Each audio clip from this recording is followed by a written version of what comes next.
You are listening to the one and only Bastards of Boston Baseball. The Red Sox never cease to disgrace themselves with how they think they need to build a roster. And we are getting into plenty of that tonight. I am Terry Cushman, joined tonight by Jeremy Schilling, Doug Aitchison. How are you, gentlemen? I'm good. I'm good. Feeling good? It's still football season, but I'll be ready Monday afternoon for pitchers and catchers next week. So Yeah. Yeah, I'm pretty sure I've pointed this out on the podcast, but somehow Bob Kraft and the Patriots front office managed to do their whole rebuild faster than John Henry could. it's amazing what happens when you make decisions to actually try to win games. Yeah. When you make impactful signings at spots in your roster that have holes, and you put money into those positions, it's amazing what happens. Right. And I'm jealous they have a new coach too, that's kind of probably made a big impact. Definitely. Huge. Yeah. But it's different in football. There's no bigger impact from the sideline to the field than in football. Yeah. So they just announced that the offensive coordinator Josh McDaniels wins offensive or assistant of the year. Yeah. You bring in the head coach, and it's so impactful in football. In baseball with Cora, and I'm a Cora guy still, although coming back towards the middle, it's more about the atmosphere in the clubhouse and in-game decisions, and it's really more of a players determining the game, although obviously the players determine football. But I get your point, Terry. Yeah, Cora really lost me last year with his management of the kids, platooning them and all that. But we'll get into that as the season goes. The other thing too. We've got Platoon Dynasty on steroids this year by the way it looks, but we'll get into it. Before we do kick it into the Isaiah Kiner-Falefa signing, I was just thinking to myself, kind of facetiously, I guess, maybe we should have just signed another player from the 2013 team to be the GM. What would Johnny Gomes do with all this money? Like, I'm pretty He'd sure be writing blank checks, baby. Hell yeah. I'm pretty sure his negotiation skills would be better, in terms of closing on either trades or free agency. Yeah. What would happen there with Johnny Gomes is the Sox would make an offer, the agent would make an offer, and then they'd have to wrestle Johnny Gomes, and the winner gets their deal. That's how that would go. That guy is crazy.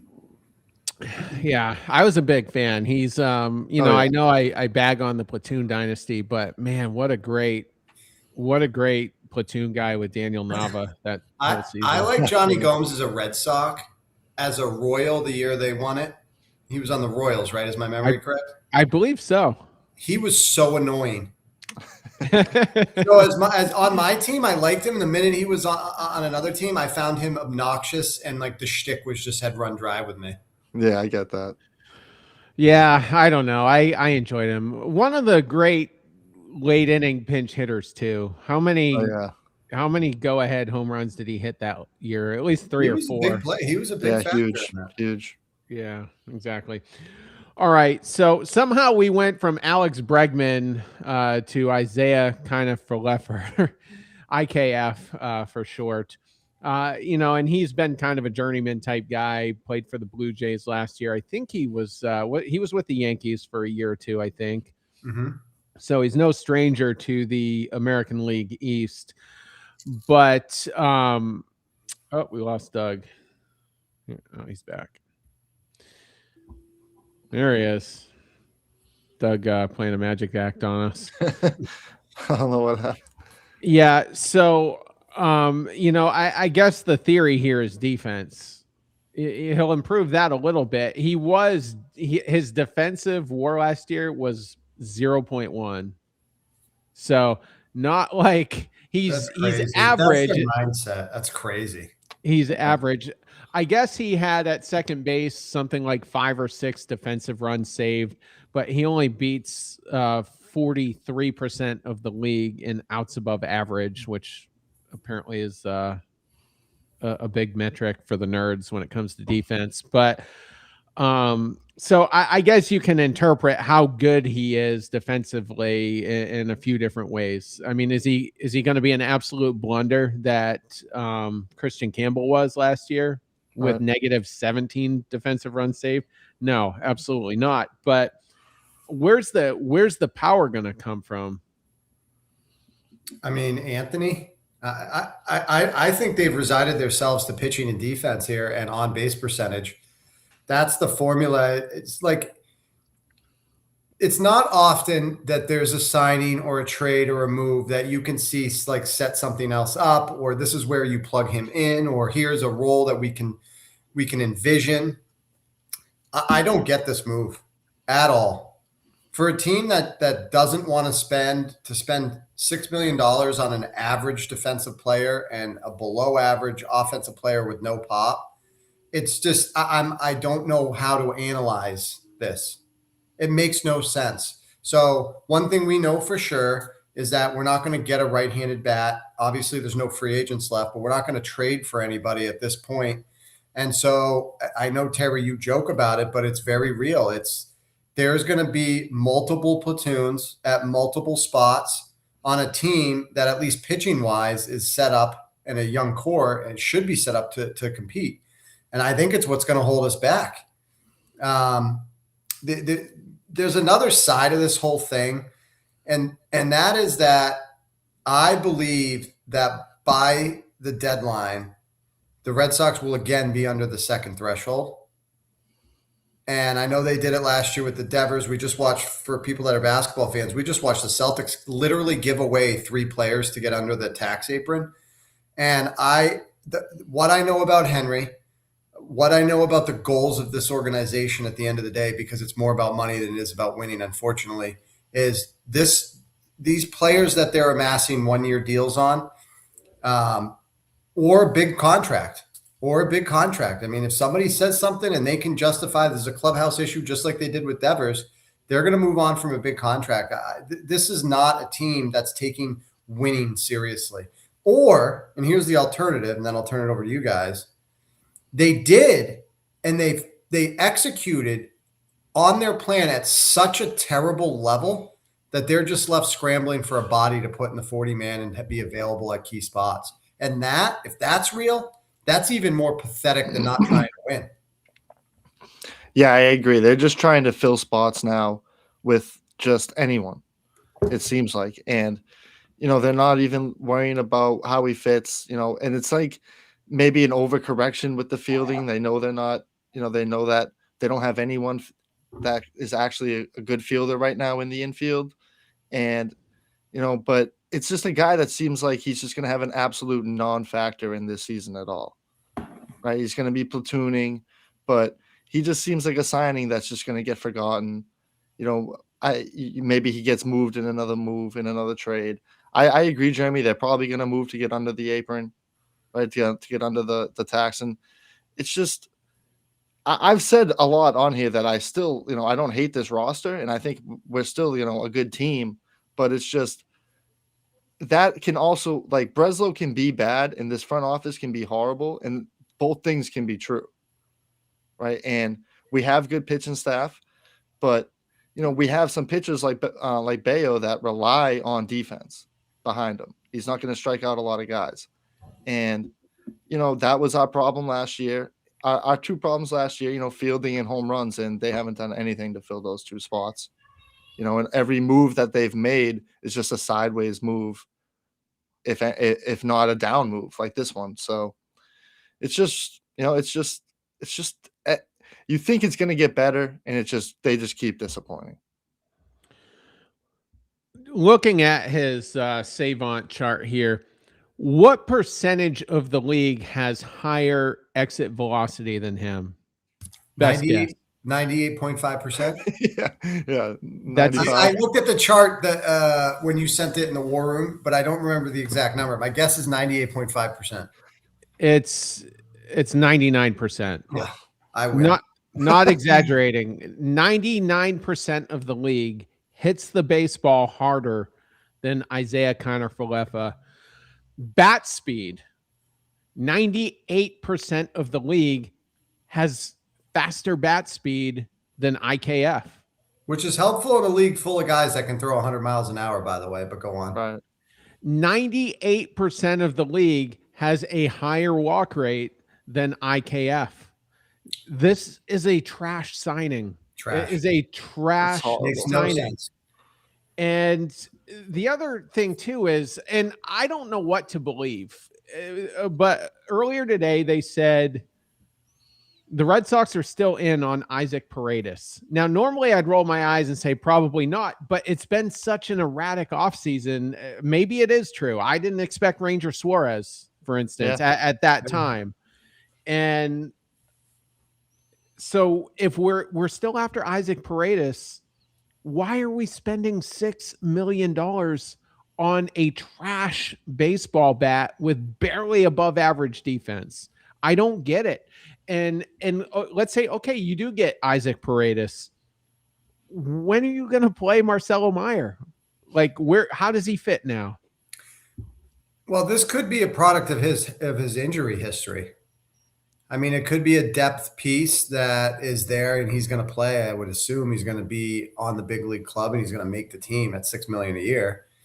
And it's just one of the, he may not play a lot, but with Story's injury history, Marcelo Meyer's injury history, I mean, that whole left side of the infield is going to be, I mean, at any moment it could turn quickly and maybe he's the insurance. Now, I do want to say one thing. I literally called on the very first recording that I was on. I know I'm not the only one.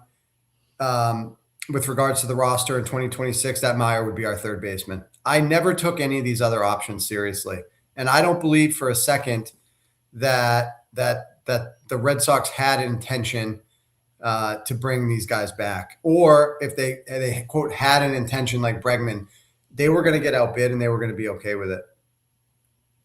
Yeah, I agree. And honestly, not that I wouldn't have, wanted someone else, but as it is right now, I would want Meyer to, start the season. Yeah, I mean, he has to at this point. Right. There's no one else. But I do like starting young guys. I like getting them in there and seeing, you got to do it sooner or later. That they're naturally there to play. Meyer is not a third baseman. Right. Yeah. Yeah. I agree with that. Yeah. He won't be there in 2 years. That's the thing. Right. It's a Band-Aid for this year. I totally agree with that. This is the first year we should be competing for a World Series. The core is here. They're all paid. Your pitching staff is absolutely loaded. And I'll give credit to Breslow, and I will give a moderate, tiny, weensy bit to Henry for spending the money. But the pitching is not just great, it's deep. And so it makes no sense to build that part of your roster and then have your position players have multiple holes. It's anyways, I'll stop. Yeah. Drives me nuts. Because this is a year we should be talking about being one of the top 3 or 4 World Series contender by odds in Vegas, which is how I follow these things. And we're not going to be because we are not going to score runs. If they're not constantly putting people on base and creating havoc, we're going to get shut out a lot. 2 things. Number 1, Marcelo Meyer is your best defender in the infield. So if defense is so important, you can make the argument, who cares if he's not hitting well against lefties? His glove is gonna improve the defense. So when ground ball guys like Sonny Gray, Ranger Suarez are on the mound, Bayo, he's a ground ball guy. Yeah. Meyer can keep the ball in the infield for the most part. And I like him at third too, because I think it's a little bit less wear and tear. It's a simpler spot. And you may as well better arm than Story. So you may as well put him there. He can go to short when Story's time is up, whether that's a trade or after the strike year. But so that was number 1. What was number 2? I didn't mean to go off on a tangent on that one. You think if Story gets hurt, they would move Meyer to short and play IKF at third? I think they would play him at short, like keep him and play IKF at short. Your best up the middle defense would be some form of Mayer and Rafaela in the infield. I just think that's your best, at least middle infield defensive combo. not both range and how athletic Rafaela is. That's my opinion. I don't think you can take him out of center field because he happens to be a Gold Glove caliber center fielder that covers an insane amount of ground. Right. I know he's the best center fielder in the league, but it seems like our best hitting lineup would be with him at second. And here's another thing. Well, I'll start with a question. Do you guys really believe that Wilyer Abreu is going to face lefties all year? I mean, that's the plan right now. At face value, that's what they're saying. But by May 15th, is that going to be the case? Well, who's the right-handed outfielder right now? Rafaela. Rafael, yeah. So Refsnyder's gone, and it's a confusing. It's confusing because I think he got $6 million from Seattle about that, which is what you just gave Kiner for Leffa. Yeah. I mean, it doesn't make logical sense. So now we have a hole in the fourth outfield spot, probably because you planned to trade one of the outfield, but you never did. And so now we don't have someone to platoon with Abreu. So it seems like he's going to have to hit against left-handed pitching. I want to believe it because I want to see it. Well, Nate Eaton is going to get the. I'm a Nate Eaton guy. I love his athleticism. He's kind of the Swiss Army knife all over the field. I don't know what he's going to look like with extended at bats. So, and look, the bad thing is last year was the year to figure it out because you weren't a contender. We got in the playoffs. That's great. We arrived. The young core came up. But last year was the year to let these guys sink or swim against lefties. So Meyer and Abreu should have had 150 more at bats against lefties, pending health. Now the pitching's there. The core's up. They have experience. They've played in a playoff series, and now they're in a position based on the inconsistent roster development to be basically maybe forced to hit against lefties. And if they're not hitting, they shouldn't be playing, and they're probably going to have to go through some bumps because of the way this thing's built. I'm just trying to, if you look at the roster like a puzzle right now, just so many pieces don't fit. Either Duran or Rafaela doesn't have a spot in the outfield if Abreu is playing every day. Yeah. There's no spot for Christian Campbell. That contract is an albatross at this point because you've got no place to put him. And he's a righty. So you have a lot of incentive to try to make that work, and there's no way to do it. Yeah. I think his biggest problem is what position is he? Well, I think he's an outfielder. I think he's an outfielder. I do too. So he hits, who cares? But the problem is I don't think he's ready to be that productive at the big league level. I think it's too easy to get him out inside. I mean, they totally tore down his swing, and it didn't. He wasn't terrible in winter ball, but he wasn't crushing it either. I don't know what spring training is going to do, and I mean, you have no choice but to send him to Worcester anyway. So that's what's going to happen. But there should be a plan for him. He should be in 2026 an everyday bat in that lineup. But I don't know how you do that. I don't know how it happens. Tristan Casas is not going to be ready until at least May. No real shock there. There's no place to put him anyway, but eventually you have to put him somewhere for however long he manages to stay healthy. Oh, he'll start in Worcester. He absolutely will. But yeah, so I'm probably missing another player or two in there. Romy is a decent second baseman. He's probably not as good as IKF, but he's a million times better at the plate. I mean, he was almost a 300 hitter last year. Yeah. And the home runs kind of evaporated once the league figured out the Red Sox were utilizing the tablets. And again, that was all legal, but apparently the Red Sox were doing it better. And all the pitching staffs were far more vigilant against this roster, after, early August. So you didn't really see many home runs from Romy, but he was still punching the ball through the gaps, giving you productive at-bats, plating the base runners. So I just that makes the IKF move another head scratcher. And here's the thing I was trying to get to earlier. This whole front office outside of Breslow has been there for at least 3 of the 4 championships. And I think a lot of them have been here for all 4. And I don't know how they just sit there and see these erratic moves and go, this guy's not a moron. How can they think this guy knows what he's doing? I don't get it. I mean, I wonder, I want to get back to your puzzle analogy, but you wonder in moves like this if he's listening to the support, to the scouts, to the people that are there to give him the data and the information, and to be the type of person that says no to their leader. And because this screams to me like he's either isolating himself from the support staff or no one's saying no, and both things are very scary. Because when you have good, well-built organizations, you could put different opinions in a room and critically think through them and make the best decision for the organization. With this move, it doesn't feel like that's happened.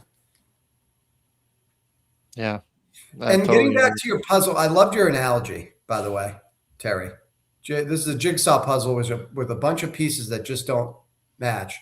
Getting back to your platoon dynasty, if Abreu is going to platoon with Eaton, you have a platoon in right field, you have a platoon at second with probably Hamilton and Romy, and you have a platoon at third with IKF and Meyer, and then you always have the catching things, not necessarily a platoon. You just can't play a catcher every day, but 4 of your positions are platoon dynasties. I mean, if that doesn't scream how poorly this part of the roster has been put together, I don't know how else to explain it. That is ridiculous. And not to mention, that doesn't even account for the DH issue because Yoshida's still on the roster. And so even if Casas goes down to Worcester and hits 380 and in the first month of rehab, he hits 12 home runs and you want to bring him up, where's he play? What are you going to do? You're not going to eat the Yoshida money. You're a year away from that.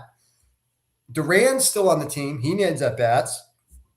Roman Anthony's going to get more at bats than anybody on the team. I honestly don't. I'm honestly just lost as to what they're doing here. It seems like Breslow only knows about pitching. Fair point. Or maybe it's all he cares about. I don't know. That's an excellent point, actually. And I think Alex Cora is comfortable with the platoon dynasty. I think it makes him feel smart. It validates him as one of those managers that likes to mix and match, but I don't think it's going to play. I don't think it's going to play in this division. The Orioles got more explosive over the winter. Yankees brought back Bellinger. The Blue Jays, added, and we're not a complete team, and we're flirting with the second luxury tax threshold. You should have a very streamlined roster at that point. And one of my fears is that we're going to need to do a rebuild from the rebuild. I mean, you've killed Meyer's value for now. You've absolutely obliterated Christian Campbell's value. We don't have a big 3 anymore. We have a big number 1, and that's Roman Anthony. That's all you've got. People that don't have value, Terry, to your point. Casas has absolutely no value. Marcelo Mayer has some value, but it's suppressed. Christian Campbell, no value. Yoshida, no value. They're overvaluing Duran. Like it's crazy. To your point, to have a team that's over the second luxury threshold and to have that many players that you can't move for anything of value is just crazy. Yeah, and the other thing about Abreu that concerns me is he does disappear at times, even when he's only facing lefties. He'll have a brutal 3 for 36 streak or something. Who? Abreu? Abreu, yeah. So now you want to add lefties into that, you know, because he only faces righties. I think I misspoke a minute ago. You did. You flipped it. So I just feel like you could destroy his value. Like, I'm resigned now to the idea that he's going to have to be a platoon guy because of the way he was managed. If you know, 2023 was a wasted year, but it would have been a perfect year to develop him into an all-around hitter.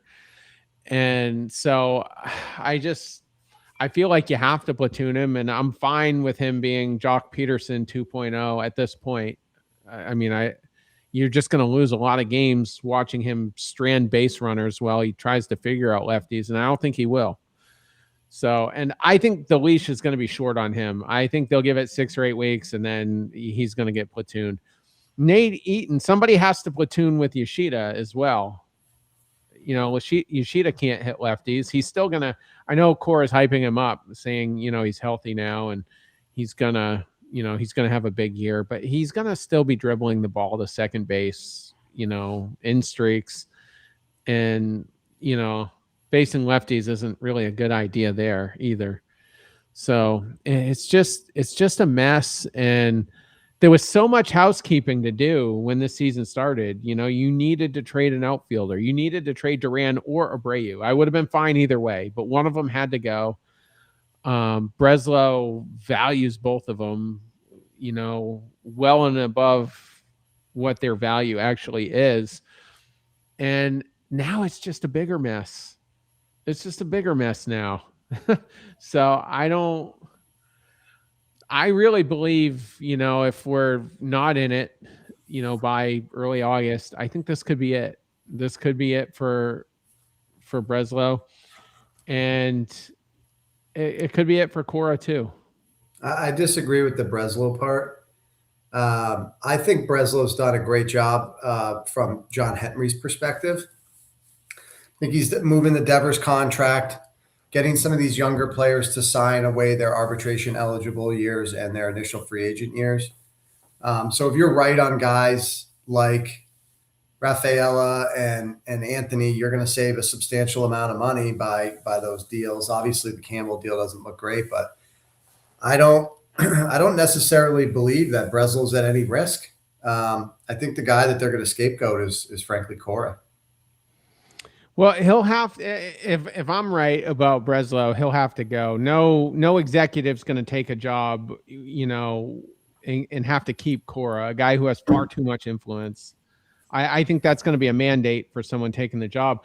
But I just look at the moves. Like, we needed Ranger Suarez, don't get me wrong, but we needed him instead of Sonny Gray.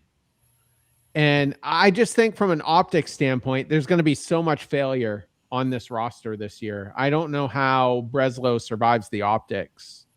Like, so Ken Rosenthal just this morning is like, the Red Sox have to still make a move even after IKF. And I don't think they will. I think they're done. Yeah.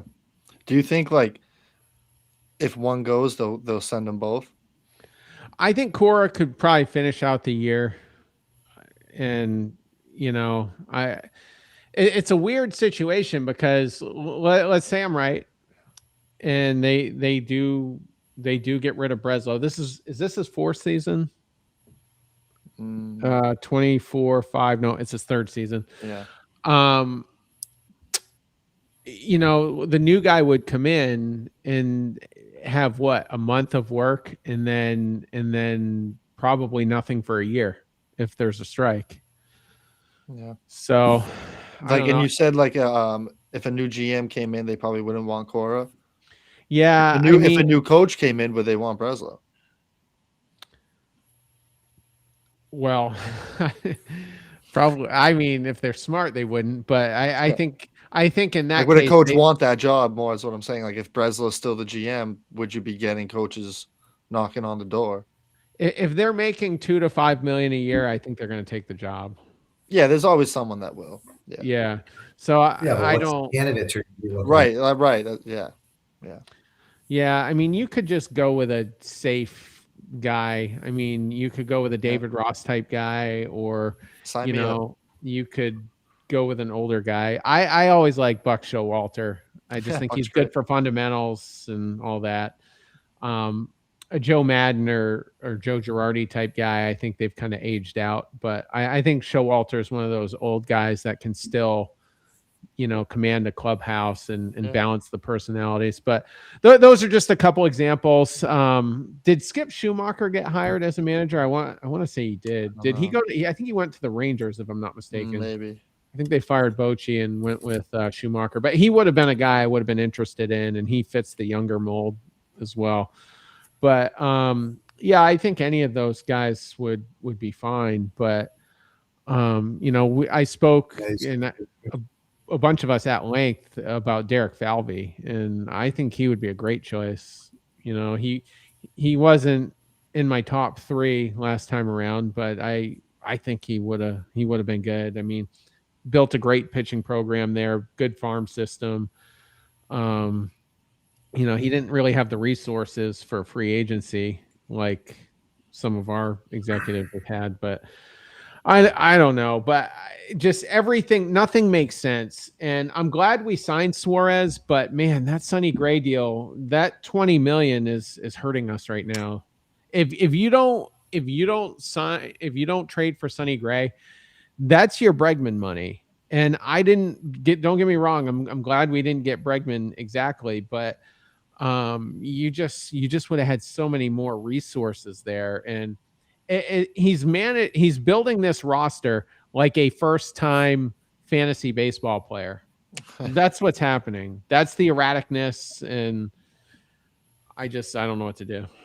You guys got some final thoughts?